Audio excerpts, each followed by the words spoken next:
안녕하세요. 건강 365 아나운서 최인경입니다. 전신성 홍반성 루푸스, 전신성 홍반성 낭창, 이름도 어렵죠? 많은 분들이 루푸스로 부르는 질환의 또 다른 이름입니다. 말 그대로 우리 몸 어디나 생길 수 있는 만성 염증성 질환인데요. 얼굴에 생긴 발진이 염증으로 인해서 피부가 발갛게 보이기도 합니다. 면역 조절에 생기는 문제로 지적되는 루푸스, 잠시 후에 알아보고요. 면역 조절이 안 되는 것과는 별개로 면역력이 떨어지면서 생기는 건강상의 문제도 있죠. 면역력을 통한 우리 몸의 건강, 특히 노인들에게 면역력이 어떤 역할을 하는지도 살펴보겠습니다.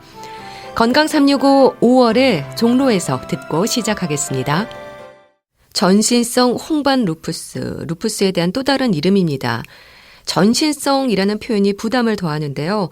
자가 면역 질환 중에서도 가장 많은 자가 항체가 나타나고 그만큼 가장 많은 기관에 손상을 일으키는 질환으로 지적이 됩니다. 루푸스 어떤 특징이 있는 걸까요? 중앙대병원 류마티스내과 송정수 교수와 함께합니다. 교수님 안녕하세요. 예, 안녕하세요. 네. 루푸스, 왜 루푸스인지 궁금한데 무슨 뜻인가요? 예, 루푸스는 라틴어로 늑대라는 뜻인데요. 네. 유럽에는 얼굴에 붉은 털을 가진 붉은 늑대라고 있습니다. 그런데 루푸스 환자들에게서는 이 붉은 늑대 얼굴처럼 루푸스 환자의 뺨에 붉은 피부 발진이 생겨서 옛날부터 이 병을 루푸스라고 불렀습니다. 네. 천의 얼굴을 가진 전신성 홍반 질환이라고 불리던데요. 이게 어떤 의미일까요? 예.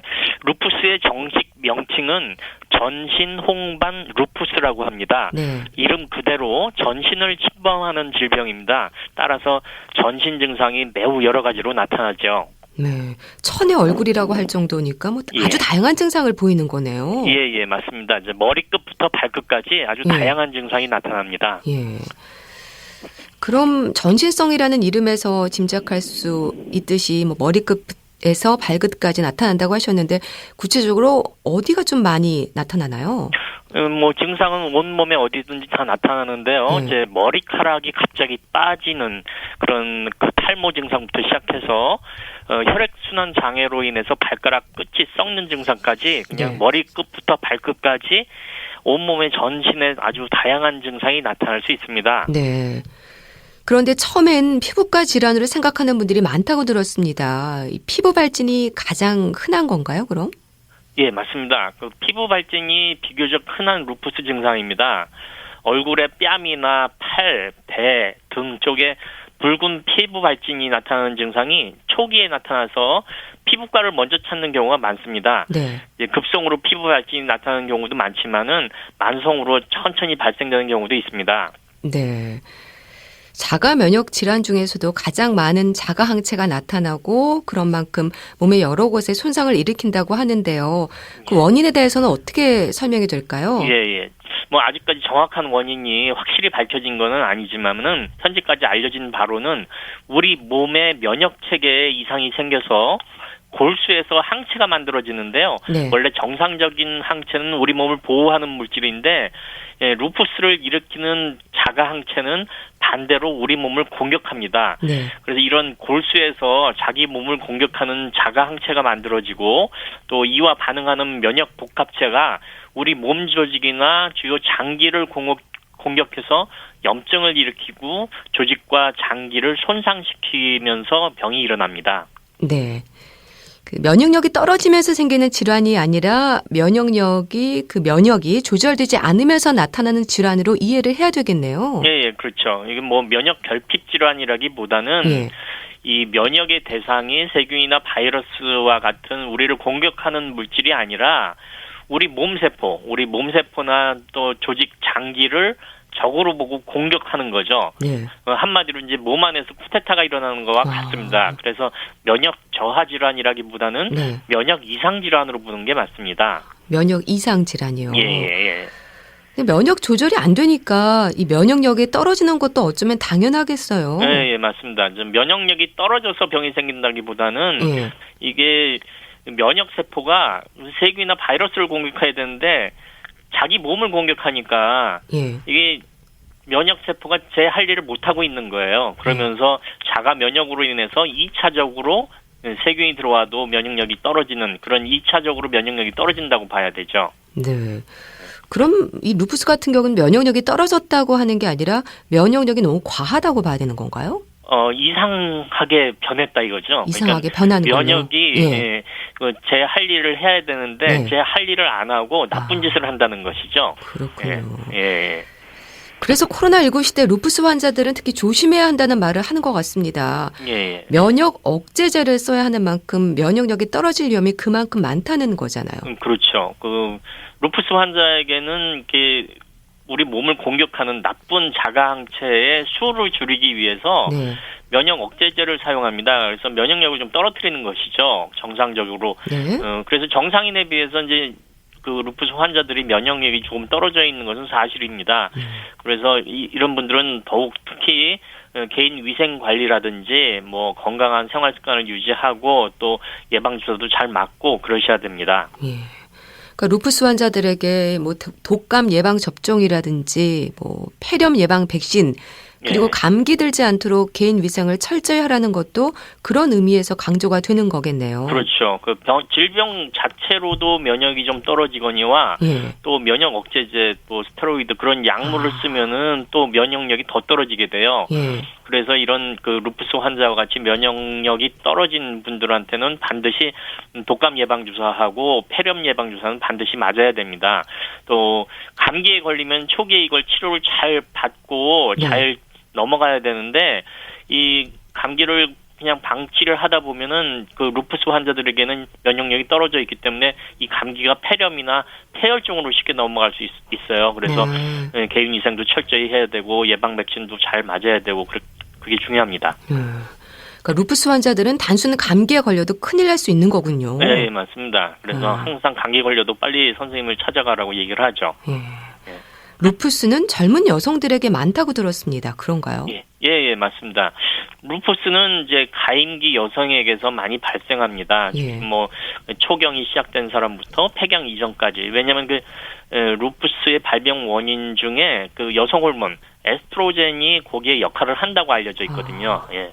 그래서 여성에게 많이 생깁니다. 네. 남녀 차이도 크다면서요? 그렇죠. 그래서 이제 남녀비가 1대 9 정도로 한 90% 이상이 대부분 여자에게서 발생되고 또 심한 사람은 또 남자보다는 여자가 더 심하게 발생됩니다. 상당한 차이가 있네요. 예. 이건 여자의 질병이라고 봐야 됩니다. 예. 그래서 남성분들도 걸리시는 거잖아요. 예. 간혹 걸립니다. 예. 그런데 뭐 그렇게 여자에 비해서 심하게 걸리지는 않습니다. 루푸스의 증상은 염증인가요? 예, 염증이 맞습니다. 대부분 염증이고요. 뭐 폐렴, 루푸스 폐렴도 생기고 루푸스 신장염도 생기고 심낭에 있는 심장을 감싸고 있는 심낭에도 염증이 생기는 심낭염도 생기고 또 관절염도 생기고 피부염도 생기고 간염 그런 그 염증이 주증상이고요. 또 간혹가다 이제 뇌막염 같은 것도 이렇게 나타날 수가 있습니다. 네. 전신의 뭐 여러 기관들에서 루푸스가 다 나타날 수 있는 거네요. 예. 그렇게 얼굴, 뭐 폐, 뇌, 신장, 심장, 혈액까지 우리 몸 곳곳에 문제를 일으킨다면 환자마다 특정 부위 한 곳에만 증상을 보이는 건가요? 아니면 동시에 복합적으로도 증상이 생길 수 있는 건가요? 그것도 다 다릅니다. 이제 환자마다 다르고요.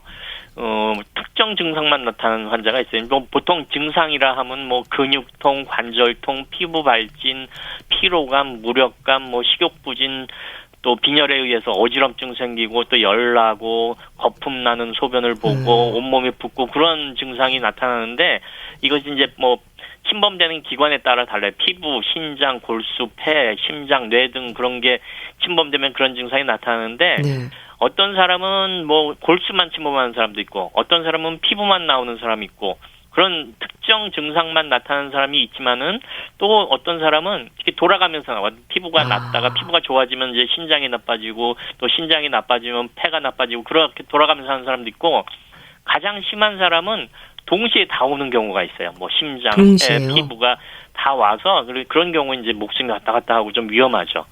예.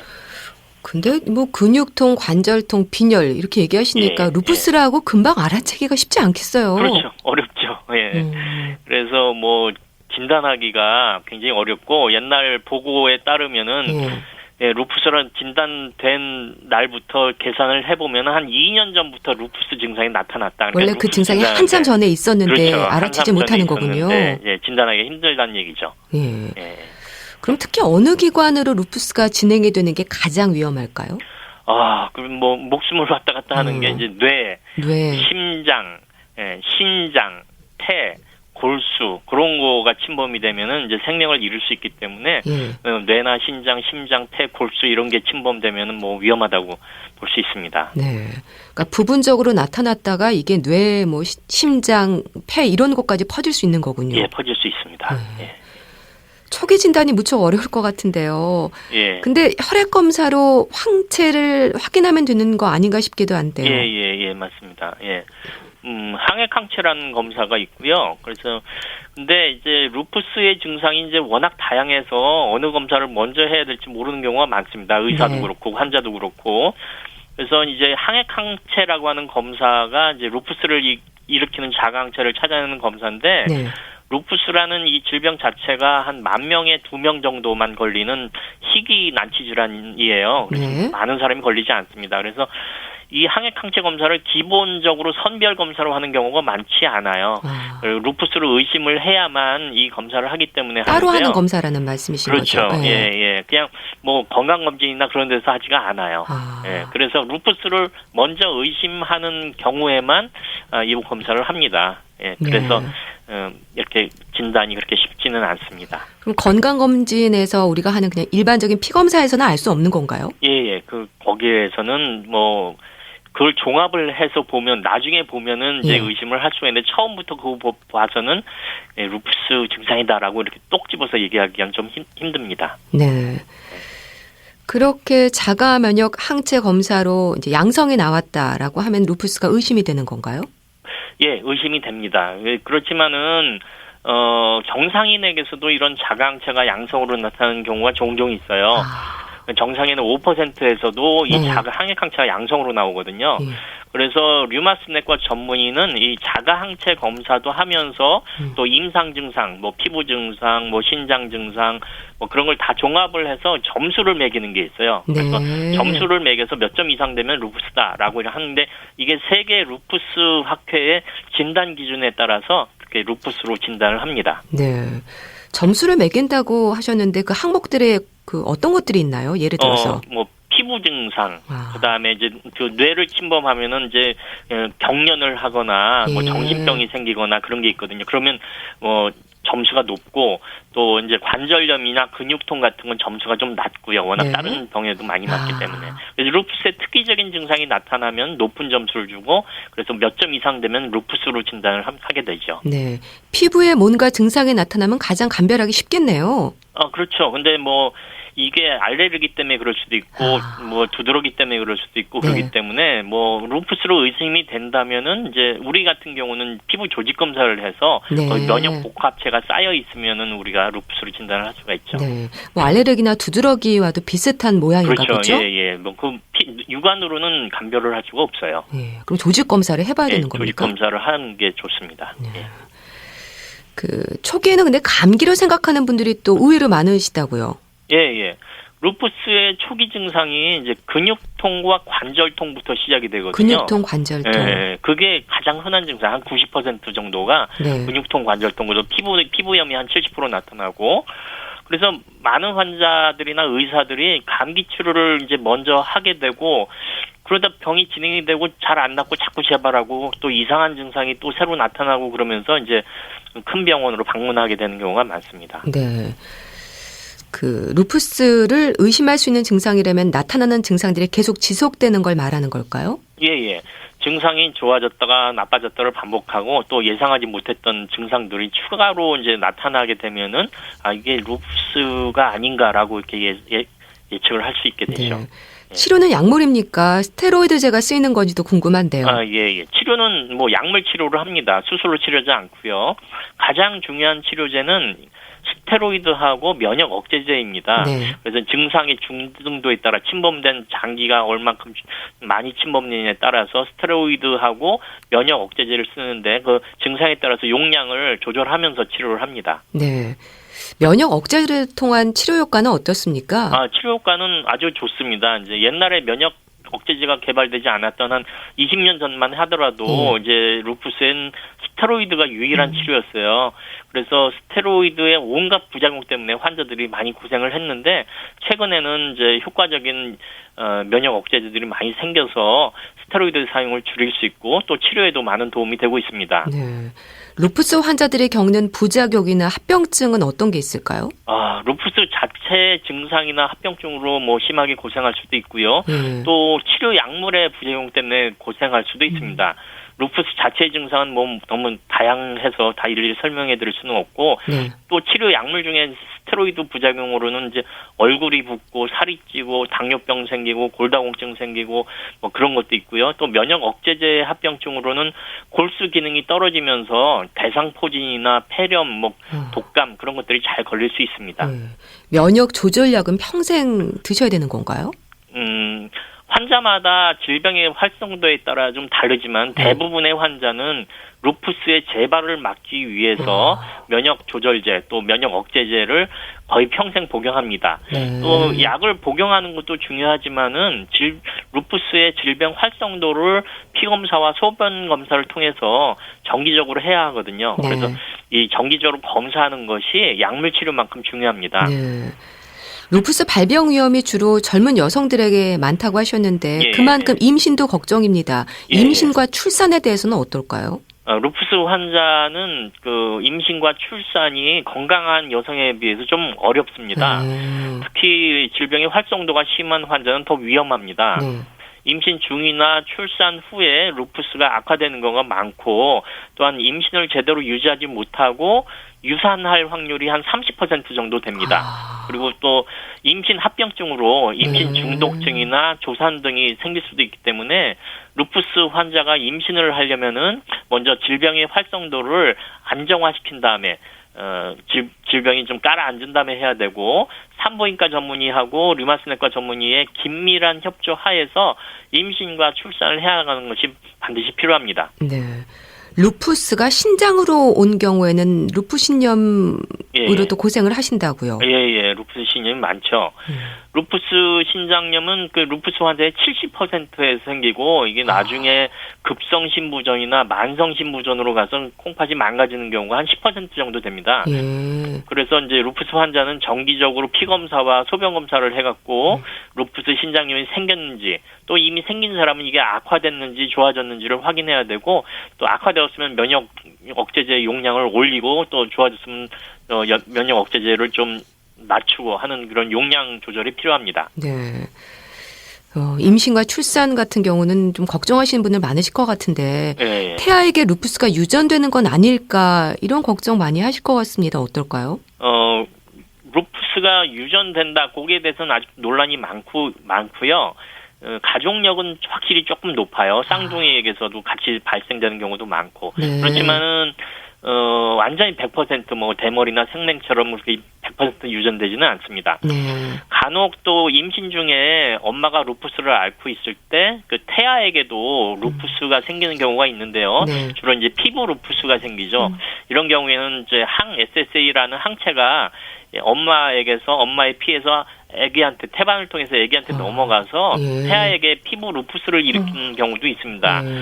그리고 아주 드물게는 태아에게 이제 부정맥이 생기는 경우도 있기 때문에 산부인과에서 정기적으로 초음파 등 같은 걸 해갖고 태아의 정기 검사를 해야 됩니다. 그럼 임신 중에도 루푸스 약물 치료는 가능한 건가요?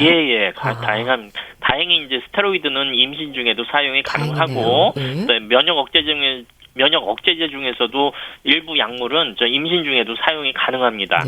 특히 또 이제 코로나 때문에 유명해진 그 하이드록시클로로킨이라고 하는 항말라리아 제제가 있어요. 이것은 이 약물은 임신 중에도 사용할 수 있고 또 임신 중에 사용해야만 루푸스가 악화되는 걸 예방할 수 있기 때문에 루푸스에 걸린 임신 환자는 이 약을 꼭 먹는 게 좋습니다. 루푸스 환자들의 일상, 일반적인 건강한 사람들하고 비교할 때 특히 조심해야 한다거나 하는 부분은 없는 걸까요? 일단은 루푸스 환자들이 면역 억제제를 복용하고 있기 때문에 감염병에 취약할 수 있어요.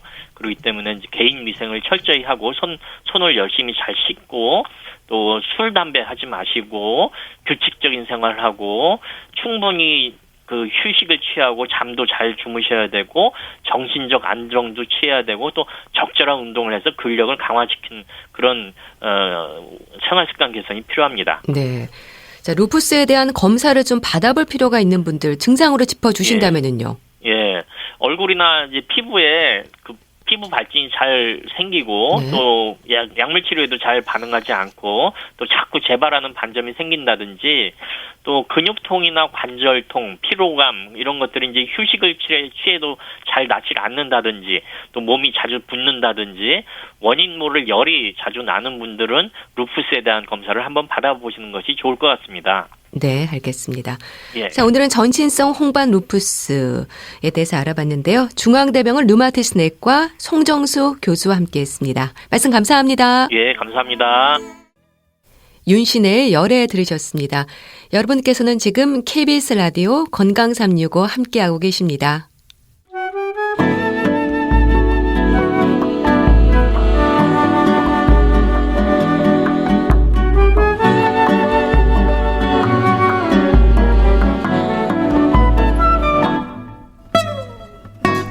건강한 하루의 시작.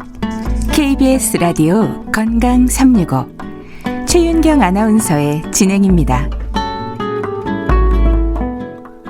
코로나19 시대를 사는 지금 유난히 많이 등장하는 단어가 면역력입니다. 면역력이 떨어지지 않도록 조심해야 한다는 얘기인데요. 면역 어떻게 이해해야 할까요? 분당 재생병원 영양내과 백현욱 교수와 함께합니다. 교수님 안녕하세요. 네, 안녕하십니까. 면역력이 좋아야 건강하다는 말을 합니다. 교수님, 면역력이 왜 그렇게 중요한 걸까요? 면역이라는 게 왜 인간의 면역기관은 외부의 자극으로부터 신체를 보호하는 기능을 하지요. 네. 즉 자신하고 자신이 아닌 것을 구분해서 외부로부터 침입을 막는 역할을 담당하는 생존을 위한 필수 능력이라고 할 수 있습니다. 따라서 면역력이 좋아야 바깥에서 들어오는 침입을 막고 신체를 보호할 수 있겠죠. 네. 그럼 우리 모두가 스스로 몸을 보호하는 면역력을 지니고 있는 건가요? 그렇죠. 살아가기 위해서 스스로 보호하는 기능은 네. 당연히 모든 생명체가 가지고 있는 것이고요. 그것이 바로 타고나는 자연 면역력이라고 할 수 있습니다. 네. 이 면역기관은 몸을 보호하는 중심부와도 같다는 말을 하던데요. 자연 면역과 후천적으로 얻어지는 면역은 어떻게 다른가요? 네. 면역력 자체가 방금 말씀드렸듯이 모든 생명체가 살아가기 위해서 태어나면서부터 지니는 자연 면역력을 가지고 있습니다. 네. 여기에 더해서 조금 더 면역 체계가 진화를 해서 후천적으로 얻어지는 조금 좀 특별한 획득 면역력, 후천적 면역력 두 가지로 나눠볼 수가 있겠죠. 네. 그럼 우선 타고나는 자연 면역력부터 설명을 해주시면 좋을 것 같은데요. 어떻게 이해하면 될까요? 자연 면역력이라는 것은 모든 생명체가 태어나면서 가지고 있고요. 거기에는 피부나 장, 점막 등의 자연 방어벽이 있을 수 있고요. 네. 두 번째는 항원에 대해서 항체의 생성을 유도하는 기능이 있을 수 있겠고, 또 하나는 외부의 침입에 대해서 인체의 방어 체계를 제어하는 염증, 자극성 사이토카인 등으로 이루어집니다. 네. 우리 몸의 방어 기제를 얘기할 때 등장하는 단어가 사이토카인인 거죠? 네.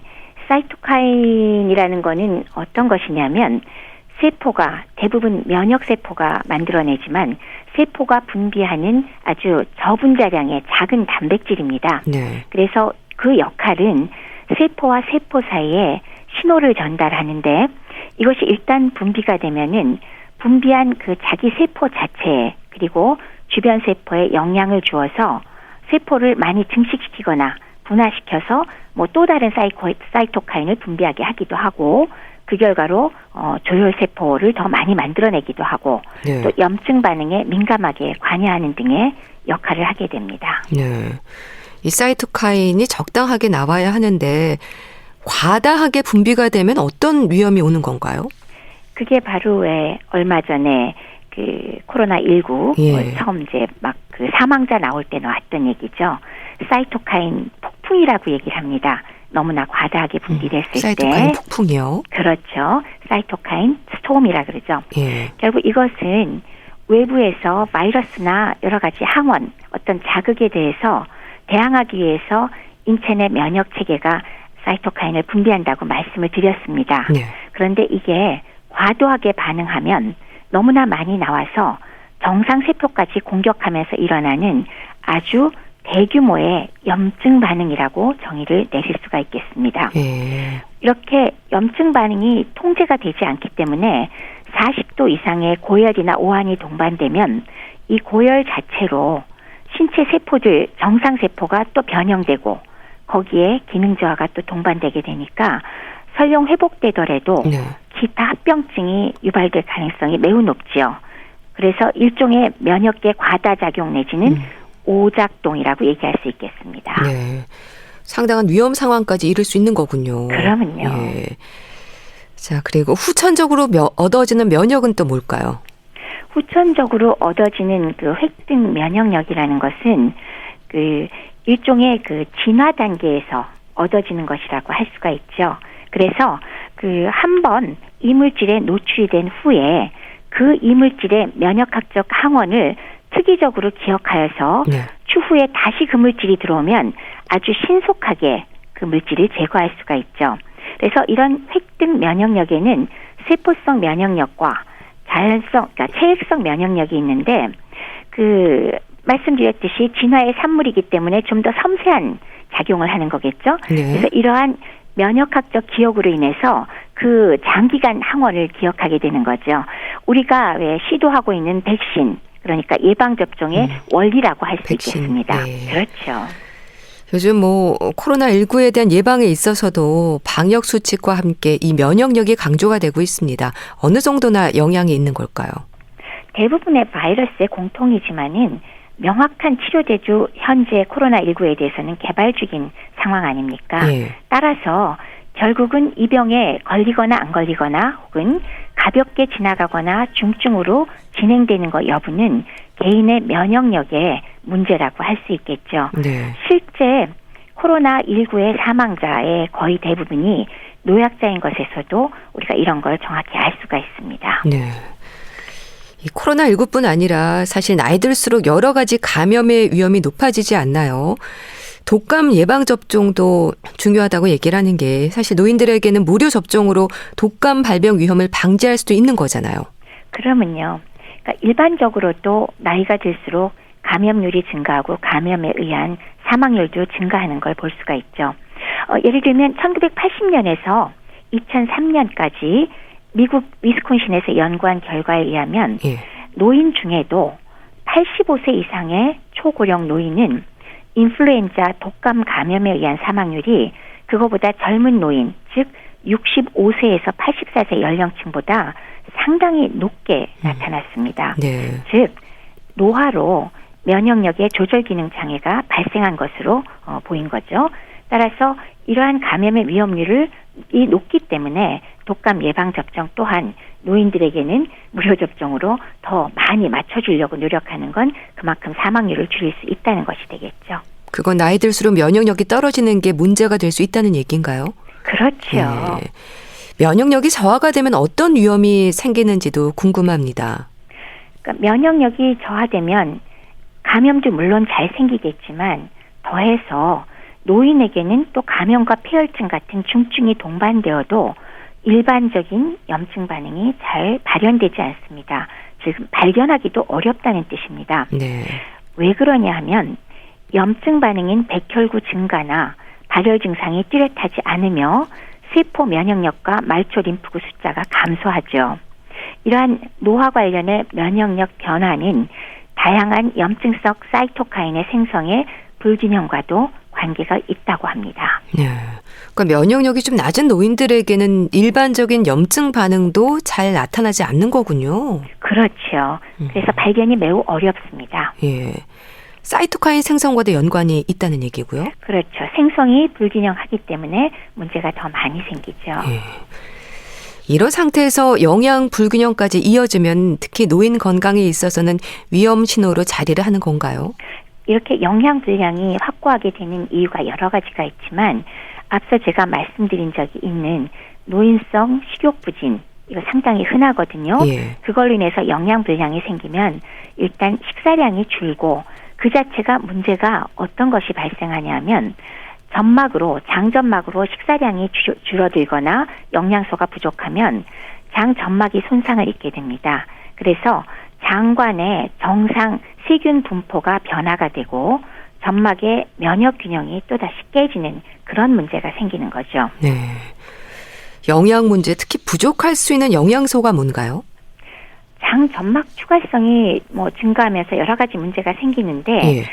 잃어버리는 영양소도 있고 흡수도 안 되고 실제로 먹는 양도 줄기 때문에 일반적으로 열량 영양소라고 하는 탄수화물, 지방뿐만이 아니라 단백질 부족은 당장 면역력과 연관이 되고요. 네. 그것만이 아니라 다양한 미네랄의 흡수 장애가 오기 때문에 섭취 불량과 함께 미네랄, 비타민은 전부 다 부족하게 되고 문제가 됩니다. 네. 그럼 3대 영양소라고 하는 탄수화물, 단백질, 지방 이런 것도 골고루 섭취해야 되고 무기질 비타민 섭취 같은 것도 중요하겠네요. 그러면요. 골고루 충분히 드셔야 되고 또 흡수 장애가 생기지 않게 장면역도 잘 유지를 해줘야겠죠. 네. 이 노인들에게 면역력이 떨어지고 면역기관의 균형이 깨진다는 건 건강상에 어떤 위험을 주는 걸까요? 말씀드렸다시피 일단 면역력이 떨어지면서 정상적인 그 장관의 그 점막이 망가집니다. 그래서 그 장점막 세포 사이가 느슨해지면 장점막의 투과성이 증가되면서 그 사이로 장내 세균이 많잖아요. 네. 그래서 장내 세균이나 그 세포막의 성분인 내독소라는 독소가 혈류로 들어가게 됩니다. 그래서 그러한 혈류가 들어가면 신체에 각종 염증 반응을 일으키는 기폭제 역할을 하게 되죠. 그게 바로 아까 말씀드렸던 염증성 사이토카인을 또다시 폭발적으로 증가시키는 역할을 하기 때문에 훨씬 더 노인들에 있어서 이런 문제들이 취약하게 되는 문제가 생깁니다. 네. 그렇다면 장 건강을 비롯해서 전신 건강의 위험으로도 이어질 수 있다는 얘기네요. 네. 면역 체계 중에도 사실은 대장, 소장을 점막한 장 건강의 면역력은 예. 사실 우리 몸에서 가장 큰 면역기관이거든요. 이것은 바로 몸 전체 건강과 직접 연관이 됩니다. 예. 장 건강이 왜 그렇게 중요한 건가요, 그럼? 장 건강이 유지가 되어야 예. 면역력, 가장 큰 면역 체계인 면역력이 유지가 되거든요. 그래서 그런 문제가 바로 연결되는 얘기들이 바로 예. 아까 말씀드렸던 장 내강 안에 있는 내독소가 혈류로 들어가서 생기는 내독소 관련 염증이 우리가 알고 있는 다양한 질환들, 즉 심혈관 질환, 감염, 위장관 질환, 호흡기 질환, 암, 손상, 화상 등에 의한 전신성 염증성 반응, 폐혈증 이런 것들하고 전부 다 연관이 돼서 네. 사망까지도 이르게 할 수 있습니다. 네. 그래서 매우 중요하다고 할 수 있겠죠. 그런데 교수님, 면역력을 어떻게 확인할 수 있을까요? 일단 면역이 문제가 있다고 스스로 느끼는 그런 주관적인 증상들이 있죠. 언제나 피곤하고 기운 못 차린다거나 나는 감기가 너무 자주 걸린다거나 아니면은 조금만 피곤하면 여기저기 헐고 아물지를 않는다거나 그런 증상을 호소하는 거 일단 주관적인 증상이 첫 번째고요. 네. 그다음에 이제 다양한 미량 영양소를 포함해서 영양소 검사 그리고 또 하나는 물론 이제 비특이적이긴 하지만 염증 수치도 확인하고요. 네. 스트레스 호르몬 수치도 확인합니다. 근데 좀 더 면역력을 정확하게 본다면 소위 말해서 면역 세포를 검사하긴 하는데 네. NK셀 활성도라든지 림프구 등을 검사하는 등 면역 세포 활성도를 검사를 하는데 사실은 이거는 임상적으로 아주 쉽게 접근하기가 흔하지는 않습니다. 그래서 일상적인 증상과 기본 검사 정도로 면역력을 확인할 수 있겠습니다. 예. 예, 아무래도 면역력을 유지하기 위해서 균형 잡힌 영양은 참 중요할 텐데요. 영양소 공급과 관련해서 음식만으로 안 되는 경우도 많은 것 같습니다. 어떨까요? 네. 음식을 골고루 잘 먹는 젊은 분들의 경우는 비교적 그런 문제가 적겠지만은 노인들의 경우는 아주 흔한 노인성 식욕부진 조금만 자극이 있어도 식욕이 확 없어지면서 식사량이 확 줄거든요. 예. 그리고 식사가 또 이제 한쪽으로 치우쳐서 드시는 거 그런 것들이 일단 문제가 될 때가 매우 많고 네. 또 장점막의 소화성이나 여러 가지 문제로 아무래도 똑같은 영양소를 섭취해도 흡수량이 줄어드는 문제들로 음식만으로 충분히 공급하기 어려울 때가 매우 많습니다. 네. 노인성 식욕부진을 겪는 분들도 많으시고 좋아하는 것만 드시는 그렇죠. 분들도 계세요. 이런 것들도 네네. 문제겠죠. 그렇죠. 네. 영양 주사가 필요한 경우 어떤 분들에게 해당이 될까요? 주사로 공급할 수 있는 영양소가 뭔지도 좀 궁금합니다. 우선 첫 번째는 노인성 식욕부진이 아주 심해서 짧은 시간에 체중 감소가 심하게 예. 유발된 분들의 경우는 우선 열량 영양소부터 공급을 사실 해드려야 됩니다. 그럴 때는 우리가 단백질, 탄수화물, 지방이 세 가지가 다 포함된 수액들이 요새는 상당히 많이 다양하게 나와 있거든요. 네. 그래서 그런 것들을 첫 번째로 공급해서 지나치게 그 체중이 감소되어 있는 분들한테는 적어도 한 1주나 2주 정도 필요할 수가 있겠고요. 첫 번째는 그렇고, 두 번째는 장 점막의 장 면역력과 연관되어서 장 점막의 건강을 유지하는 데는 또 단백질 중에서도 글루타민이라는 아미노산이 상당히 좋은 영양소로 알려져 있습니다. 글루타민이요? 네네. 그래서 글루타민은 물론 먹거나 아니면은 그 호수로 주는 용으로도 나와 있지만 주사용으로도 제품들이 꽤 다양하게 나와 있습니다. 네. 그래서 그것을 또 사용하는 것이 가능하고요. 그 외에 제가 노상 말씀드리는 그 미량 영양소 다양한 것이 있는데 비타민 종류는 우리가 많이 있으니까 알고 있는 것이고, 네. 미네랄 중에서는 제가 항상 강조를 하는 아연, 그리고 항산화제인 셀레늄, 그리고 피로감이나 그 근육통 같은 거에 연관이 많은 마그네슘 등의 영양소가 주사로 가능합니다. 네. 아연 얘기를 해주셨는데 일반적으로 노인들에게 부족하기 쉬운 영양소로 아연에 대한 지적이 많던데 그렇습니까? 네. 아연은 노인에게 부족할 경우가 매우 많고, 물론 그 외에도 간질환이나 다양한 질환이 있으면 부족하기 쉽습니다만, 노인들에게는 이렇게 나이가 드시는 것 자체로도 부족할 경우가 매우 많고 면역력과 관계가 깊습니다. 이 아연이 강조가 되는 이유가 그럼 면역력 때문인 건가요? 아연이 부족하면은 첫 번째는 면역력이 저하되는 것이 가장 중요하겠고요. 예. 그리고 또 상처가 잘 아물지를 않습니다. 즉 피부나 점막의 건강에 매우 중요하거든요. 예. 그렇기 때문에 상처가 나서 잘 아물지 않거나, 그다음에 각질이 막 벗겨지거나 입주번이 벗겨지거나, 네. 노인들 중에 다른 거를 아무리 잘 챙겨도 피부가 굉장히 거칠어지고, 그다음에 벗겨지고 여기저기 막 벗겨져 나가는 스케일이 각질이 나간다고 많이 해서. 생기는 그렇죠. 경우죠. 그런 경우도 아연 부족증을 생각을 안 할 때가 많은데 예. 가능성이 꽤 높습니다. 이러한 피부염이 있고요. 그다음에 또 노인들한테 흔한 것은 미각이 변화를 해요. 아연이 부족하면. 그렇기 때문에 음식 맛을 다르게 느끼거나 써서 예. 못 먹겠다거나 입맛이 떨어지거나 할 때 아연만으로 도움받는 경우도 매우 많습니다. 네. 그뿐만이 아니라 아주 전혀 공급을 안 할 때는 사실은 굉장히 심각하게는 심한 설사, 그다음에 아주 심각한 피부염, 그리고 심지어는 치매까지도 온다고 얘기는 되지만 그래도 요새 세상에는 그 정도까지 심한 거는 없는 것 같습니다. 그럼 혈액 검사로 아연이 부족한 것으로 나타나면 어떻게 보충을 할 수 있을까요? 이게 음식으로도 가능한가요? 음식의 경우에도 물론 아연이 좀 많이 들어있는 음식이 있기는 있죠. 예. 근데 혈액에서 부족할 정도로 아연이 부족하면은 사실은 음식만으로는 충분히 공급되지는 않습니다. 네. 일반적으로 아연이 풍부한 거는 계란 같은 것도 가능하겠고, 콩류나 그다음에 우리 굴, 잘 알고 있는 굴 있죠. 굴이요? 예, 남성에 좋다는 굴이라든지, 그다음에 대마씨 같은 그런 씨앗 종류나 초콜릿, 치즈, 잣 같은 데도 꽤 많이 있지만 예. 대체로 혈액에서 모자랄 정도로 부족하면은 사실은 먹는 것만으로 그분들을 충분히 회복시켜서 말씀드렸듯 증상이 금방 좋아지진 않습니다. 네. 그래서 이런 경우에는 따로 보충제를 먹는 것을 사용하건, 그다음에 증상이 심각할 때는 주사제를 사용하건 사용을 해드리는 게 필요할 수 있겠습니다. 네. 아무래도 적당히 드셔야겠죠, 뭐든지. 그렇죠. 예. 이 면역력 저하로 인한 건강의 위험, 특히 노인 건강에 있어서 신경 써야 하는 부분인데요. 면역력과 영양과 건강 뗄 수 없는 부분입니다. 노인들의 면역력 강화를 위해서 꼭 하고 싶은 말씀 강조해 주신다면요.